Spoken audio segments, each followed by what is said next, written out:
دیکھیں جی بہترین آپ کا انالیس. دیکھیں آپ یہ دیکھیں کہ واحد پاکستان تحریک انصاف کی حکومت تھی جس نے 750 ارب ایک صوبے کے لیے اور بالخصوص جنوبی بلوچستان کے لیے مختص کیا. پاور پروجیکٹس کے والے سے نگوشیٹ کیا, ہم لوگ اس کو سامنے لا رہے تھے. رجیم چینج ہو گیا. رجیم چینج کی ضرورت کیا تھی؟ یہ تو خواجہ آصف نے ایک پروگرام میں بات کی کہ جنرل باجوہ نے ان کے ساتھ 2019 کے مارچ یا اپریل میں یہ بات کی. کیونکہ آپ کے 5 مہینے بھی تحریک انصاف کی حکومت کے نہیں آئے تو ٹانگیں کھینچنی شروع ہوگی. وہ تو بیچ میں کووڈ آ گیا. کووڈ کے باوجود ملک 6% شرح سے ترقی کر رہی تھی معیشت. اس کے بعد پی ڈی ایم 1 حکومت آئی, اس نے جا کے کھائی میں ڈال دی معیشت کو اور بیڑا غرق کر دیا معیشت کا. آج بھی ہم لوگ معیشت جو ہے وہ کھائی میں پڑی ہوئی ہے. سو لہٰذا ہماری حکومت جس وقت آئے گی اور ہم لوگ جس آگ کے دریا سے گزر کے آئے ہیں, جہاں پہ ہمارے گھر محفوظ نہیں رہے, جہاں پہ ہماری خواتین پہ تشدد کیا گیا, جہاں پہ کیا کچھ نہیں کیا گیا. میرے قائد, میرے لیڈر قیدی نمبر 804 وزیر اعظم عمران خان صاحب پہ 200 سے زیادہ کیسز ہیں. ایک سے ایک بڑھ کے ایک بوگس کیس ہے. یہاں پہ جتنے میرے ساتھی بیٹھے ہیں شمول میرے ہمساروں پہ ایف آئی آرز ہیں. اور اب آپ یہ اندازہ لگا لیں کہ ہم محب وطن لوگ ہیں, ہمیں کیوں دیوار کے ساتھ لگایا گیا. سو لہٰذا ہمارا مشن منطقی انجام تک ہم نے پہنچانا ہے, اور وہ کیا ہے؟ آئین اور قانون کی بالادستی. انشاءاللہ تعالیٰ یہ ہو کے رہے گا. اچھا عمر صاحب, آپ نے کہا منطقی انجام تک پہنچانا ہے, کیا جلسے جلوس کے ذریعے ہی منطقی انجام تک پہنچائیں گے یا کوئی ماضی کی طرح بڑی احتجاجی تحریک چلائی جائے گی؟ نمبر 1. نمبر 2, مولانا فضل الرحمان کے بھی یہی موقف ہے جو موقف آپ کا ہے کہ فارم 47 داندلی نتائج نہیں ماننا. مولانا صاحب کو بھی ساتھ ملائیں گے؟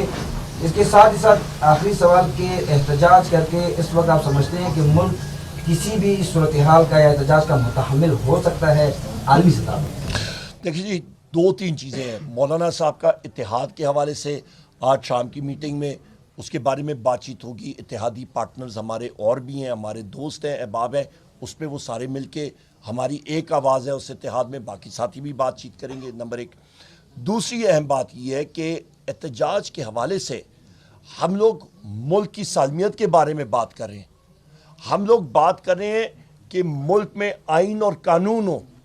اس میں مزاحمت کی کیا بات ہے؟ فلور جو میں باتیں یہاں پہ میں کر رہا ہوں, جس وقت وزیر اعظم کا الیکشن تھا اور اس الیکشن کے بعد جو سو کالڈ فارم 47 والا وزیر اعظم آ کے اس نے اپنی تقریر کی, اس کے بعد جب میں نے تقریر شروع کی وہ تو وہاں پہ پھٹ گیا.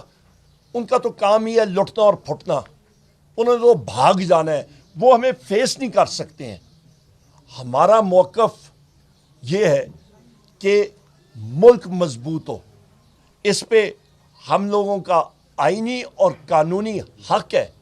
چاہے ہم لوگ وہ چوراہے میں بات کریں, چاہے وہ صوبائی اسمبلی میں بات کریں, چاہے وہ قومی اسمبلی میں بات کریں, چاہے وہ سینٹ آف پاکستان میں بات کریں. وہ فورمز اویلیبل ہیں اور وہ کسی کی مہربانی نہیں ہوئی ہم پہ. وہ پاکستان کی عوام نے, ہماری ماؤں بہنوں نے, ہمارے نوجوانوں بوڑھوں نے ووٹ ڈال کے ہمیں ان ایوانوں پہ پہنچایا. یہ تو فارم 47 کی بدولت یہ بیساکھیوں پہ یہ لوگ آئے ہیں, ورنہ ان کی لیڈرشپ والی پوزیشنز پہ دیکھیں. مسلم لیگ نون کے وہاں پہ جو لیڈرز بیٹھے ہوئے ہیں فرنٹ بینچز پہ, ایک سے ایک بڑا جو ہے وہ فارم 47 والا وہاں پہ بیٹھا ہوا ہے. خواجہ آصف کو دیکھیں, اس کو عثمان ڈار صاحب کی ریحانہ ڈار صاحبہ نے شکست دی ہے. ان کا ایک ایک شخص دیکھ لیں, سب کی سب جو ہیں وہ شکست خوردہ وہاں پہ بیٹھے ہوئے ہیں. ان کو میں تو حیران ہوں, وہ مسلم لیگ نون کی اس لیڈرشپ پہ, وہ وہاں پہ بیٹھ کے جس وقت ہم لوگ بات بھی کرتے ہیں وہ ادھر ادھر دیکھتے ہیں, آنکھیں ملا نہیں سکتے ہیں, کیونکہ ان کے ضمیر کے اندر چور ہے. ان کو پتہ ہے انہوں نے چوری کر کے وہ وہاں پہ آئے. میں تو حیران ہوں, ان کا ضمیر ان کو ملامت نہیں کرتا کہ وہ ادھر بیٹھے کیسے ہیں. سر کہا جا رہا ہے کہ چیئرمین اپریل میں رہا ہو جائیں گے, اس کی آپ کو کیا لگتا ہے کہ ایسا ہے یا نہیں ہے, اور اگر رہا ہو جائیں گے تو کیسز کمزور ہیں یا کوئی اور وجہ ہو سکتی ہے؟ دیکھیں جی کیسز میں اس دن میں بیٹھا ہوا تھا, کہ اس کیس نہیں, اس سے پچھلے والے کیس میں ہیئرنگ میں بیٹھا تھا, عدت والے میں. جو حکومت کا وکیل تھا رضوان عباسی, وہ دوسری عدالت 7 والی عدالت میں بیٹھا تھا اور بیرسٹر سلمان اکرم راجہ صاحب نے جج صاحب کو کہا کہ جی یہ ہمارے پاس 6 لوگوں نے وکلا نے اس کی تصویریں لی ہیں اور وہ دکھائی ان کو بتایا کہ جی اگلے کورٹ میں بیٹھے ہیں. وہ وہاں سے بھاگ گئے.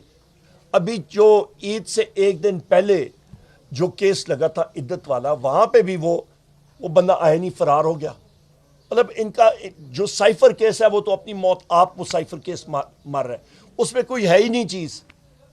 اچھا اس کے بعد آپ کا توشہ خانہ کا کیس ہے. توشہ خانہ کے کیس میں تو میں نے فلور آف دا ہاؤس پہ بات کی ہے کہ میاں نواز شریف ہو گئے یا پھر آصف علی زرداری ہو گئے, انہوں نے جو گاڑیاں اور چیزیں لی ہیں وہ تو رولز کے قوانین کے بالکل مخالف لی ہیں, اس کی وائلیشن میں لی ہیں. وزیر اعظم عمران خان صاحب کو آپ کو کوئی تحفہ دیتا ہے, آپ کی مرضی اس کے ساتھ کیا کریں, کوئی رول کوئی قانون نہیں وائلیٹ ہوا پر اس پہ انہوں نے اندر کیا. بشرا بی بی کا کیا تعلق ہے وہاں پہ توشہ خانہ کیس کے ساتھ؟ القادر یونیورسٹی ایک ٹرسٹ ہے, اس کا ایک پیسہ بھی جو ہے وہ وزیر اعظم یا ان کی اہلیہ اس کو استعمال نہیں کر سکتے ہیں. ٹوٹل فراڈیولنٹ کیس ہے. پیسہ جو آیا ہے وہ سپریم کورٹ کے اکاؤنٹ میں ہے. یہ وزیر قانون کہتا ہے ہاں جی وہ پیسہ سپریم کورٹ کے اکاؤنٹ میں آیا ہے, حکومت کے پاس نہیں. او بھائی سپریم کورٹ خدا نہ خواستہ کوئی ہندوستان کی سپریم کورٹ ہے, آپ کو تکلیف کیا ہے؟ تکلیف ان کو یہ ہے کہ ان کے پاس اور کوئی مواد ہی نہیں ہے وزیر اعظم عمران خان صاحب کے خلاف بات کرنے کی. انشاءاللہ تعالی ہماری یہ موومنٹ کا آغاز بلوچستان کی زرخیز زمین سے ہوگا. اور یہ زرخیز زمین کیسی ہے؟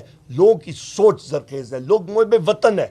یہاں سے ہم لوگ کریں گے, پشین میں کریں گے, چمن میں کریں گے, سندھ میں جائیں گے, کراچی میں جائیں گے, اندرون سندھ جائیں گے, پنجاب میں جائیں گے, KPK میں جائیں گے, اسلام آباد میں جائیں گے, ہر جگہ جائیں گے. اپنا میسیج جو ہمارا ہے وہ لوگوں کے پاکستان کی عوام کے سامنے رکھیں گے. سر آپ اپوزیشن لیڈر بھی ہیں قومی اسمبلی میں, آپ نے سڑکوں پر تحریک چلانے کا تو اعلان کر دیا. قومی اسمبلی میں کس طرح سے آپ کا لائے عمل ہوگا, کیونکہ آگے بجٹ بھی آ رہا ہے, قانون سازی بھی ہوگی, تو اس حوالے سے کیا کہیں گے؟ آپ 5 سیٹنگز ہو گئی ہیں قومی اسمبلی کی, آپ دیکھ لیں حکومت کا کیا حال ہوا تھا. انشاءاللہ تعالی اپوزیشن پاکستان کی تاریخ کی سب سے تکڑی اور مضبوط اپوزیشن ہے. اور وجہ یہ ہے کہ ہمارے PTI کے صاحبان نے, ہم سب نے ایک آگ کا دریا عبور کر کے ہم لوگ سامنے آئے ہیں اور ہم لوگ ابھی فولاد کی طرح مضبوط ہو گئے. ہم لوگ پیچھے ہٹنے والے نہیں ہیں انشاءاللہ. دھرنا ہوگا ماضی کی طرف, دھرموں کی طرف بھی جائیں گے, وہی مہینہ 2 اسی طرح ڈی چوک ہوگا, وہی تحریک اسی طرف جائے گی, آہستہ آہستہ اسٹیپ بائی اسٹیپ ہے یا کس طریقے سے ہوگا؟ آپ نے تو چھٹا گیئر پہلے ہی لگا دیا. نہیں, ہم نے تو ابھی پہلا گیئر, ہم نے کلچ دبایا, ابھی تو پہلا گیئر لگے گا اور آہستہ آہستہ گاڑی رواں ہوگی انشاءاللہ. نہیں, ابھی آپ یہ طریقہ کار ہوگا, اس سے پہلے آپ دیکھیں گے بہت چینجز آ چکی ہوں گی انشاءاللہ. یہ نہیں روک سکتے. بہت شکریہ.